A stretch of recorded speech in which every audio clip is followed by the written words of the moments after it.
Hello friends, welcome back to my channel. ಈ ದಿನ ನಾವು ಈ ಕಟಿಂಗ್ ಮಾಡಿರೋ ಬ್ಲೌಸ್ನ ಸ್ಟಿಚಿಂಗ್ನ ನೋಡೋಣ. ಇಲ್ಲಿ ನಾನು ಪೈಪಿಂಗ್ ಥ್ರೆಡ್ ಕೂಡ ತಗೊಂಡಿದ್ದೀನಿ. ನೋಡಿ, ಇಲ್ಲಿ ವೈಟ್ ಪೀಸ್ ತಗೊಂಡು ಮೊದಲು ಕ್ರಾಸ್ ಆಗಿ ಬರೋ ರೀತಿ ನೋಡಿ ಈ ರೀತಿ ಇಟ್ಕೊಂಡು ಇದನ್ನ 1 ಇಂಚಷ್ಟು ಕಟ್ ಮಾಡ್ಕೋಬೇಕಾಗತ್ತೆ. ನೋಡಿ, ಈ ರೀತಿಯಾಗಿ ನಾನಿಲ್ಲಿ 1 ಇಂಚಿಗೆ ಮಾರ್ಕ್ ಮಾಡಿ ಇದನ್ನ ಕಟ್ ಮಾಡ್ತೀನಿ. ಪೈಪಿಂಗ್ಗೆ ನಾವು ಯಾವಾಗ್ಲೂ ಕ್ರಾಸ್ ಪಟ್ಟಿನೇ ತಗೋಬೇಕಾಗತ್ತೆ. ಈಗ ನಾನು ತೋರಿಸ್ತಿರೋ ರೀತಿ ನೀವು ಪೈಪಿಂಗ್ ಮಾಡಿದ್ರೆ ಇದು ಇನ್ವಿಸಿಬಲ್ ಆಗಿರುತ್ತೆ. ನೋಡಿ, ಈ ರೀತಿ ಕ್ರಾಸ್ ಪಟ್ಟಿ ತಗೊಂಡಿದ್ದೀನಿ. ಇದೇ ರೀತಿ ನಾನಿಲ್ಲಿ ಒಂದು 4-5 ಪಟ್ಟಿನ ರೆಡಿ ಮಾಡ್ಕೊತಾ ಇದ್ದೀನಿ. ಈಗ ರೈಟ್ ಸೈಡ್ ಇರೋ ಫುಟ್ನ ಹಾಕೋಬೇಕು. ಈ ರೀತಿಯಾಗಿರೋ ಫುಟ್ಗಳು ಲೈನಿಂಗ್ ಅಂಗಡಿಯಲ್ಲಿ ಈಸಿಯಾಗಿ ಸಿಗ್ತವೆ. ಈಗ ಇಲ್ಲಿ ಇದನ್ನ ಜಾಯಿಂಟ್ ಮಾಡ್ಕೊತಾ ಇದ್ದೀನಿ. ಕ್ರಾಸ್ ಆಗಿನೇ ಪಟ್ಟಿ ಇಟ್ಟು ಜಾಯಿಂಟ್ ಮಾಡ್ಕೋಬೇಕು. ಎಕ್ಸ್ಟ್ರಾ ಇರೋ ಪೀಸ್ನೆಲ್ಲ ಕಟ್ ಮಾಡಿ ತೆಗೆದು ಮತ್ತೆ ಇದಕ್ಕೆ ನೋಡಿ ಈ ರೀತಿಯಾಗಿ ಉಗುರಲ್ಲಿ ಗೀಚ್ತಾ ಇದ್ದೀನಿ. ಬೇಕಾದ್ರೆ ನೀವು ಪ್ರೆಸ್ ಕೂಡ ಮಾಡ್ಕೋಬಹುದು. ಈಗ ಇಲ್ಲಿ ಈ ರೀತಿ ಪೈಪಿಂಗ್ ಥ್ರೆಡ್ ತಗೊಂಡು ಇದನ್ನ ನೀಟಾಗಿ ಸೆಂಟರ್ಗಿಟ್ಟು ಫೋಲ್ಡ್ ಮಾಡಬೇಕು. ಹೀಗೆ ಲಾಕ್ ಮಾಡಿ ಮತ್ತೆ ಇದನ್ನ ಇಲ್ಲಿ ಸ್ಟಿಚ್ ಮಾಡ್ತಾ ಇದ್ದೀನಿ. ಈ ಒಂದು ಸೈಡ್ ಫೂಟ್ ಹಾಕೋದ್ರಿಂದ ಇರೋ ಲಾಭ ಅಂದ್ರೆ ಇದೇನೆ.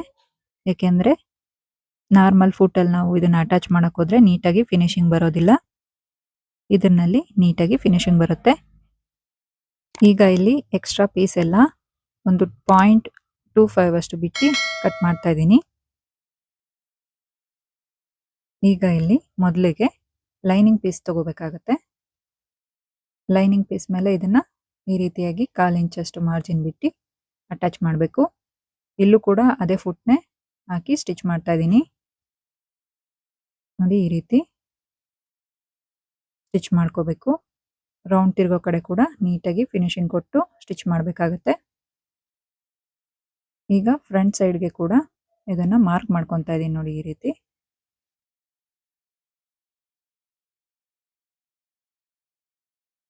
ಈಗ ಎರಡು ಆಪೋಸಿಟ್ ಸೈಡ್ ಇಟ್ಕೊಂಡು 1 by 1 ನಾವು ಇಲ್ಲಿ ಅಟ್ಯಾಚ್ ಮಾಡಬೇಕಾಗತ್ತೆ.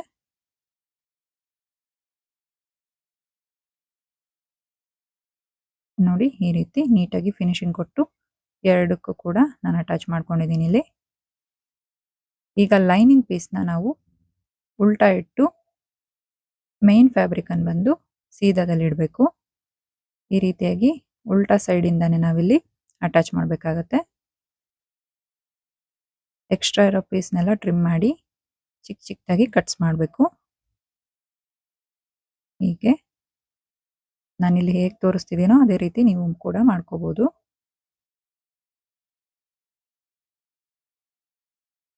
ಈಗ ಟಾಪ್ ಸೈಡಲ್ಲಿ ಸ್ಟಿಚ್ ಮಾಡಬೇಕು. ಫಿನಿಶಿಂಗ್ ಸ್ಟಿಚ್ ಇದು. ಎಷ್ಟು ನೀಟಾಗಿ ಫಿನಿಶಿಂಗ್ ಬಂದಿದೆ ಅಂತ ನೋಡಿ ಫ್ರೆಂಡ್ಸ್. ಈಗ ಮೊದಲಿಗೆ ನಾವು ಪೈಪಿಂಗ್ ಎಲ್ಲ ಫುಲ್ ಆಗಿ ರೆಡಿ ಮಾಡ್ಕೊಬಿಡ್ಬೇಕು. ಆಮೇಲಿಂದ ಸ್ಟಿಚಿಂಗು ಮಾಡ್ಕೊತ ಹೋಗ್ಬೇಕಾಗತ್ತೆ. ಈಗ ನಾನಿಲ್ಲಿ ಬ್ಯಾಕ್ ಕೂಡ ರೆಡಿ ಮಾಡ್ಕೊತಾ ಇದ್ದೀನಿ. ಹೀಗೆ ಮೊದಲಿಗೆ ಇಲ್ಲಿ ಪಿನ್ಗಳಾಕಿ ನೀಟಾಗಿ ಫಿಕ್ಸ್ ಮಾಡಿಕೊಂಡು ಈಗ ವೆಸ್ಟ್ ಸೈಡ್ ಮಾತ್ರ ಸ್ಟಿಚ್ ಮಾಡ್ಕೋಬೇಕು. ಒಂದು 1/2 ಇಂಚಷ್ಟು ಮಾರ್ಜಿನ್ ಬಿಟ್ಟು ಮೊದಲಿಗೆ ನಾನು ಸ್ಟಿಚ್ ಮಾಡ್ತಾ ಇದ್ದೀನಿ. ಬೇಕಾದರೆ ನೀವಿಲ್ಲಿ ಪಟ್ಟಿ ಹಾಕೊಂಡು ಎಮಿಂಗ್ ಕೂಡ ಮಾಡ್ಕೋಬಹುದು. ಈಗ ನೆಕ್ ಸೈಡ್ಗೆ ಸ್ಟಿಚ್ ಮಾಡ್ತಾ ಇದ್ದೀನಿ. ಇದನ್ನ ಈಸಿಯಾಗಿ ಬಿಗಿನರ್ಸ್ ಕೂಡ ಮಾಡ್ಕೋಬಹುದು.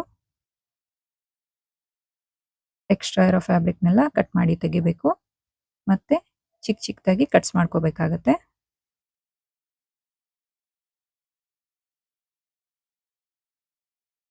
ಈ ರೀತಿ ಚಿಕ್ಕ ಚಿಕ್ಕದಾಗಿ ಕಟ್ಸ್ ಮಾಡ್ಕೊಂಡ್ಮೇಲೆ ಇದನ್ನ ನಾನು ಟರ್ನ್ ಮಾಡ್ತಾ ಇದ್ದೀನಿ ಇಲ್ಲಿ. ಬೇಕಾದ್ರೆ ನೀವು ಈ ಕಡೆ ವೆಸ್ಟ್ ಸೈಡ್ ಕೂಡ ಪೈಪಿಂಗು ಕೊಟ್ಕೋಬಹುದು. ನಾನಿಲ್ಲಿ ಕೊಟ್ಟಿಲ್ಲ. ಕಸ್ಟಮರು ಬ್ಯಾಕ್ ಸೈಡ್ ಏನು ಪೈಪಿಂಗ್ ಬೇಡ ಅಂತ ಹೇಳಿದ್ದಾರೆ. ಅದಕ್ಕೋಸ್ಕರ ನಾನು ಬರೀ ನೆಕ್ ಸೈಡ್ ಮಾತ್ರ ಪೈಪಿಂಗ್ ಕೊಡ್ತಾ ಇದ್ದೀನಿ. ಹೀಗೆ ಫಿನಿಶಿಂಗ್ ಪ್ರಕಾರವಾಗಿ ನಾನಿಲ್ಲಿ ರೆಡಿ ಮಾಡ್ಕೊಂಡಿದ್ದೀನಿ. ಮತ್ತೆ ಈಗ ಸ್ಲೀವ್ ಸೈಡ್ ಕೂಡ ಅಟ್ಯಾಚ್ ಮಾಡ್ಕೊಬಿಡ್ಬೇಕು. ನಾವು ಒಂದ್ಸತಿ ಪ್ರೆಷರ್ ಫುಟ್ ಚೇಂಜ್ ಮಾಡಿದ್ರೆ ಅವಾಗೆ ಎಲ್ಲ ಕ್ಲಿಯರ್ ಆಗಿ ಬರೋ ಹಾಗೆ ಮಾಡ್ಕೋಬೇಕಾಗತ್ತೆ. ಈಗ ಇಲ್ಲಿ ನಾನು ಫ್ರಂಟ್ ಸೈಡ್ ಕಟ್ ಮಾಡ್ಕೊತಾ ಇದ್ದೀನಿ. ಸ್ಲೀವ್ಸ್ಗೆ ಈ ರೀತಿ ಅರ್ಧ ಇಂಚಿಗೆ ಮಾರ್ಕ್ ಮಾಡಿ ಕಟ್ ಮಾಡ್ಕೋಬೇಕು. ನಾವು ಮಾರ್ಕ್ ಮಾಡ್ಕೋಬೇಕಾಗತ್ತೆ. ಇಲ್ಲೂ ಕೂಡ 1/2 ಇಂಚಷ್ಟು ಮಾರ್ಜಿನ್ ಬಿಟ್ಟು ನಾನು ಇದನ್ನ ಅಟ್ಯಾಚ್ ಮಾಡ್ತಾ ಇದ್ದೀನಿ ಪೈಪಿಂಗ್ನ. ನೋಡಿ ಇಲ್ಲಿ 2 ಸ್ಲೀವ್ಸ್ಗೂ ಕೂಡ ಇದೇ ರೀತಿ ಅಟ್ಯಾಚ್ ಮಾಡ್ಕೊತಾ ಇದ್ದೀನಿ. ಬಿಗಿನರ್ಸ್ಗೆ ಮಾತ್ರ ತುಂಬ ಯೂಸ್ಫುಲ್ ಆಗಿದೆ ಫ್ರೆಂಡ್ಸ್ ಇದು. ಈಸಿಯಾಗಿ ಪೈಪಿಂಗ್ ಅಟ್ಯಾಚ್ ಮಾಡಿ ಸ್ಟಿಚ್ ಮಾಡ್ಕೋಬೋದು ಬ್ಲೌಸ್ನ. ಈಗ ಇಲ್ಲಿ ಮೈನ್ ಫ್ಯಾಬ್ರಿಕ್ ತಗೊಂಡು ಲೈನಿಂಗ್ ಫ್ಯಾಬ್ರಿಕ್ನ ಈ ರೀತಿಯಾಗಿ ಅಟ್ಯಾಚ್ ಮಾಡ್ಕೋಬೇಕು. ಈ ರೀತಿಯಾಗಿ ಅಟ್ಯಾಚ್ ಮಾಡ್ಕೊಳ್ಳೋಕೆ ಮುಂಚೆ ನಾವು ಒಂದ್ಸತಿ ಚೆಕ್ ಮಾಡ್ಕೊಬೇಕು. ಮೈನ್ ಫ್ಯಾಬ್ರಿಕ್ ಬಂದು ಸೀದಾ ಇದೆಯಾ ಉಲ್ಟಾ ಇದೆಯಾ ಅಂತ. ನಾವು ಸೀದಾದಲ್ಲಿ ಇಟ್ಟು ಸ್ಟಿಚ್ ಮಾಡ್ಕೋಬೇಕಾಗತ್ತೆ. ಇಲ್ಲಿ ಮತ್ತೆ ನಾನು ಫಿನಿಶಿಂಗ್ ಸ್ಟಿಚ್ಚನ್ನು ಹಾಕಿದ್ದೀನಿ. ಈ ರೀತಿ ಸೀದಾ ಮಾಡಿ ಈ ಸ್ಟಿಚ್ನ ಕಂಪ್ಲೀಟ್ ಮಾಡ್ಕೋಬೇಕು. ನೋಡಿ ಈಗ ಪೈಪಿಂಗ್ ಎಲ್ಲ ರೆಡಿ ಆಯಿತು. ಮತ್ತೆ ಇಲ್ಲಿ ಪ್ರೆಷರ್ ಫುಟ್ನ ಚೇಂಜ್ ಮಾಡಿದ್ದೀನಿ. ಡಬಲ್ ಸೈಡ್ ಪ್ರೆಷರ್ ಫುಟ್ ಹಾಕಿ ಈ ರೀತಿಯಾಗಿ ಕಾರ್ನರ್ ಸ್ಟಿಚ್ ಮಾಡ್ಕೋಬೇಕು. ನೀಟಾಗಿ ಫಿನಿಶಿಂಗ್ ಕೊಟ್ಟು ಸ್ಟಿಚ್ ಮಾಡ್ಕೋಬೇಕಾಗತ್ತೆ. ಮತ್ತೆ ಇಲ್ಲಿ ಲೈನಿಂಗ್ ಫ್ಯಾಬ್ರಿಕ್ಕು ಮತ್ತು ಮೇನ್ ಫ್ಯಾಬ್ರಿಕ್ನ ಸ್ಟಿಚ್ ಮಾಡ್ಕೋಬೇಕು. ನೀಟಾಗಿ ಫಿನಿಶಿಂಗ್ ಕೊಟ್ಟು ಎಲ್ಲೂ ಸುಕ್ಕು ಬರದೇ ಇರೋ ರೀತಿ ನೀಟಾಗಿ ಸ್ಟಿಚ್ ಮಾಡ್ಕೋಬೇಕಾಗತ್ತೆ. ಮಾಡ್ಕೊಂಡಾದ್ಮೇಲೆ ಇಲ್ಲಿ ಎಕ್ಸ್ಟ್ರಾ ಇರೋ ಫ್ಯಾಬ್ರಿಕ್ನೆಲ್ಲ ಕಟ್ ಮಾಡಿ ತೆಗಿಬೇಕು. ನೋಡಿ ಈ ರೀತಿ ನೀಟಾಗಿ ರೌಂಡ್ ತಿರ್ಗೋ ಕಡೆ ಎಲ್ಲ ನೀಟಾಗಿ ಕಟ್ ಮಾಡ್ಕೋಬೇಕಾಗತ್ತೆ. ಈಗ ಇಲ್ಲಿ ಬ್ಯಾಕ್ ಪಾರ್ಟ್ ರೆಡಿ ಆಗಿದೆ. ಇನ್ನು ಇದಕ್ಕೆ ಡಾಟ್ ಮಾಡಬೇಕು. ಈಗ ಫ್ರಂಟ್ ಕೂಡ ರೆಡಿ ಆಗಿದೆ. ಫ್ರಂಟ್ಗೆ ಡಾಟ್ಸ್ ಮಾಡ್ಕೊಳ್ಳೋಣ. ಮೊದಲಿಗೆ ಇಲ್ಲೆಲ್ಲ ಕಟ್ಸ್ ಮಾಡ್ತಾ ಇದ್ದೀನಿ.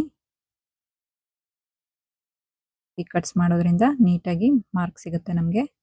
ನೋಡಿ ಹೀಗಿಟ್ಟು ಫಸ್ಟ್ ಇಲ್ಲಿ ಮೇನ್ ಡಾಟ್ನ ಹಿಡಿತಾ ಇದ್ದೀನಿ. ಈಗ ಸ್ಲೀವ್ಸ್ ಹತ್ರ ಇರೋ ಡಾಟ್ನ ಹಿಡಿತಾ ಇದ್ದೀನಿ. 1 by 1 ನೀವು ಈ ರೀತಿಯಾಗಿ ಹಿಡಿತಾ ಇದ್ರೆ ನೀಟಾಗಿ ಫಿನಿಶಿಂಗ್ ಬರುತ್ತೆ, ಕನ್ಫ್ಯೂಸ್ ಆಗೋದಿಲ್ಲ. ಇದೇ ರೀತಿ 2 ಸೈಡು ಕೂಡ ಮಾಡ್ಕೊಬೇಕು. ನೋಡಿ ಈ ರೀತಿ. ಈ ವಿಡಿಯೋ ನಿಮ್ಗೆ ಹೇಗೆ ಅನ್ನಿಸ್ತು ಅಂತ ಕಮೆಂಟ್ ಸೆಕ್ಷನಲ್ಲಿ ತಿಳಿಸಿ ಫ್ರೆಂಡ್ಸ್. ಹಾಗೆ ನಮ್ಮ ಚಾನಲ್ನ ಫಾಲೋ ಮಾಡೋದು ಮರಿಬೇಡಿ. ಈಗ ಇಲ್ಲಿ ನಾನು ಬ್ಯಾಕ್ ಪಾರ್ಟ್ನ ಡಾಟ್ ಹಿಡಿತಾ ಇದ್ದೀನಿ. ಇದಕ್ಕೆ ಈ ರೀತಿಯಾಗಿ ಮಾರ್ಕ್ ಮಾಡ್ಕೋಬೇಕು. ಮೊದಲು ಮಾರ್ಕ್ ಮಾಡಿ ಸೆಂಟರ್ಗೆ ಫೋಲ್ಡ್ ಮಾಡಿ ಈ ರೀತಿಯಾಗಿ ಡಾಟ್ನ ಸ್ಟಿಚ್ ಮಾಡ್ಕೋಬೇಕು. 1/2 ಇಂಚಿಂದ ಮೇಲೆ 4 ಇಂಚ್ ಉದ್ದವರೆಗೂ ಹಿಡಿಬೇಕಾಗತ್ತೆ. ಈಗ ಇಲ್ಲಿ ಫ್ರಂಟ್ ಪಟ್ಟಿ ರೆಡಿ ಮಾಡ್ಕೋಬೇಕು. ನೋಡಿ ಈ ರೀತಿಯಾಗಿ ರೆಡಿ ಮಾಡ್ಕೋಬೇಕು. 2 ಕಡೆ ಫ್ರಂಟ್ ಪಟ್ಟಿ ಆಪೋಸಿಟ್ ಸೈಡಲ್ಲಿ ಇಟ್ಟು ಸ್ಟಿಚ್ ಮಾಡ್ಕೋಬೇಕಾಗತ್ತೆ. ಇಲ್ಲದೆ ಹೋದರೆ ಅದು 2 ಕೂಡ ರಾಂಗ್ ಆಗಿ ಬಂದ್ಬಿಡುತ್ತೆ. ಆಪೋಸಿಟ್ ಇಟ್ಟು ನೀಟಾಗಿ ಸ್ಟಿಚ್ ಮಾಡಿಕೊಂಡು ಎಕ್ಸ್ಟ್ರಾ ಇರೋ ಪೀಸ್ನೆಲ್ಲ ಕಟ್ ಮಾಡಿ ತೆಕ್ಕೋಬೇಕಾಗತ್ತೆ. ನೋಡಿ ಈ ರೀತಿ ಚಿಕ್ಕದಾಗಿ ಕಟ್ಸ್ ಕೂಡ ಮಾಡ್ಕೋಬೇಕು. ಮತ್ತು ಇಲ್ಲಿ ಎಕ್ಸ್ಟ್ರಾ ಇರೋ ಫ್ಯಾಬ್ರಿಕ್ನ ಕಟ್ ಮಾಡಿ ತೆಗಿಬೇಕು. ಮತ್ತೆ ಇಲ್ಲಿ ಇದನ್ನ ಈ ರೀತಿಯಾಗಿ ಟರ್ನ್ ಮಾಡಿಕೊಂಡು ಟಾಪ್ ಸ್ಟಿಚ್ ಮಾಡ್ತಾ ಇದ್ದೀನಿ.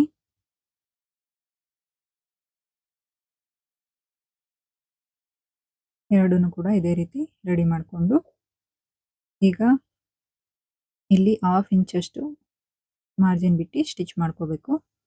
ನೋಡಿ ಹೀಗೆ ಫ್ರಂಟ್ ಪಟ್ಟಿ ಮತ್ತು ಫ್ರಂಟ್ ಪಾರ್ಟನ್ನು ಇಟ್ಟು ಈ ರೀತಿಯಾಗಿ ಸ್ಟಿಚ್ ಮಾಡ್ಕೋಬೇಕಾಗತ್ತೆ.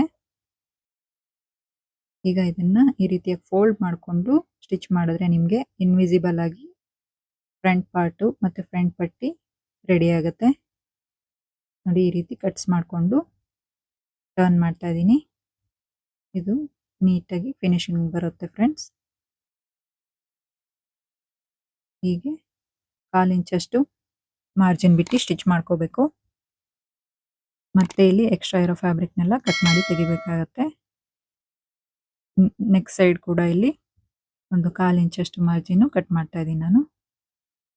ಈಗ ಇಲ್ಲಿ 3 ಇಂಚಷ್ಟು ಅಗಲ ಇರೋ ಪಟ್ಟಿ ತಗೊಂಡು ಇದು ಬಂದು ಐ ಪಟ್ಟಿ ರೆಡಿ ಮಾಡ್ಕೊತಾ ಇದ್ದೀನಿ. ನೋಡಿ ಈ ರೀತಿಯಾಗಿ ಪಟ್ಟಿ ರೆಡಿ ಮಾಡ್ಕೊತಾ ಇದ್ದೀನಿ. ಇಲ್ಲಿ ಫ್ರಂಟ್ ಪಟ್ಟಿ ಕೂಡ ಹುಕ್ ಪಟ್ಟಿ ಕೂಡ ಇಲ್ಲಿ ರೆಡಿ ಮಾಡ್ಕೊಂಡಿದ್ದೀನಿ ನಾನು. ನೋಡಿ ಈ ರೀತಿಯಾಗಿ ತಯಾರಾಗಿದೆ. ಈಗ ಇಲ್ಲಿ ನಾನು ಮಾರ್ಕ್ ಮಾಡ್ಕೊತಾ ಇದ್ದೀನಿ. ನಮ್ದು ವೆಸ್ಟ್ ರೌಂಡ್ ಎಷ್ಟಿದೆ ಅದನ್ನ 4ನೇ ಒಂದು ಭಾಗ ಮಾರ್ಕ್ ಮಾಡ್ಕೋಬೇಕು. ಮತ್ತೆ ಇಲ್ಲಿ ಶೋಲ್ಡರ್ ಪಟ್ಟಿನ ಅಟ್ಯಾಚ್ ಮಾಡ್ಕೋಬೇಕು. 1/2 ಇಂಚಷ್ಟು ಮಾರ್ಜಿನ್ ಬಿಟ್ಟು ಶೋಲ್ಡರ್ ಪಟ್ಟಿ 2 ಕಡೆ ಅಟ್ಯಾಚ್ ಮಾಡ್ಕೊತಾ ಇದ್ದೀನಿ. ಈಗ ಇಲ್ಲಿ ನಾವು ಸ್ಲೀವ್ಸ್ ಅಟ್ಯಾಚ್ ಮಾಡಬೇಕಾಗತ್ತೆ.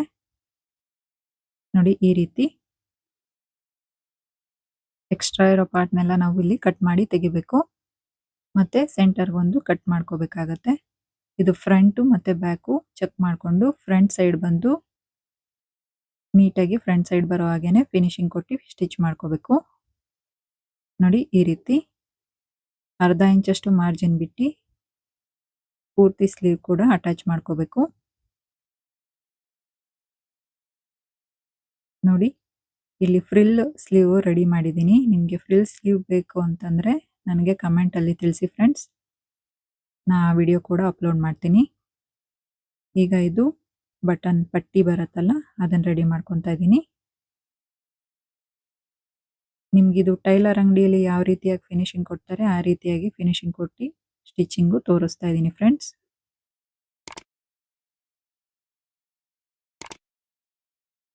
ನೋಡಿ ಹೀಗೆ ಡಬಲ್ ಸ್ಟಿಚ್ ಮಾಡ್ಕೊಬೇಕು. ಮತ್ತೆ ಈಗ ನಾನಿಲ್ಲಿ ಅಳತೆ ಬ್ಲೌಸ್ನ ಸಮವಾಗಿ ನೀಟಾಗಿ ಅಳತೆ ಎಷ್ಟಿದೆ ಅಂತ ನೋಡಿಕೊಂಡು ಸ್ಟಿಚ್ ಮಾಡ್ಕೊತಾ ಇದ್ದೀನಿ.